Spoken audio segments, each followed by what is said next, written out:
Once asked me why we don't have black leaders now. Because anytime a black person in this day and age fights against white supremacy in any form, our own people would rather ridicule them than support them. Now, as an avid 2A person, I know some of the mistakes this brother made. But what I do know is that he gave us black people that what if.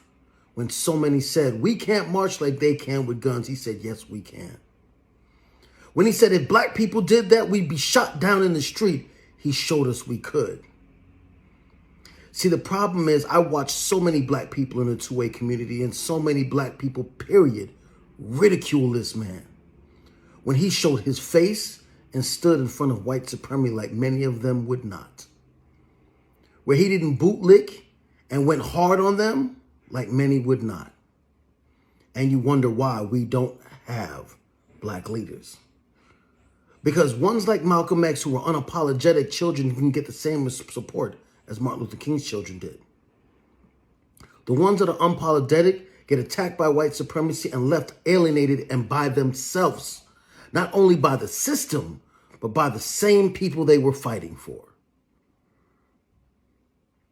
Nobody is perfect. So I know people are going to say, well, did you know he did this? And did you know he did that? What I do know is that in the face of white supremacy, he stood strong, held a gun up, and allowed our people to know that we can be strong and we don't have to walk around with fear. He had us march against white supremacy when so many people want to pray, dance, twerk, and say, oh, they're my allies. He said, no, if you don't have a gun in your hand, you ain't doing right. And then you can ask that question again to yourself when you think about the things I'm saying. Why we don't have black leaders? Because is it worth sacrificing yourself when financially it doesn't make any sense? Look at the system and what they're doing. If you follow this case, you know this is all bullshit.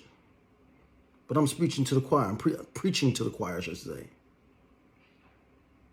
Until we come together as a people and support the people willing to fight, die, and put their face on the line for us, we're going to keep begging and wondering why we don't have any black leaders. And only people that speak up for us when it's fitting for them are basketball players. Because I'll tell you this, and I'll say this, and I mean it. I don't care who don't like it. The only so-called leaders we have still around ain't a threat to white supremacy.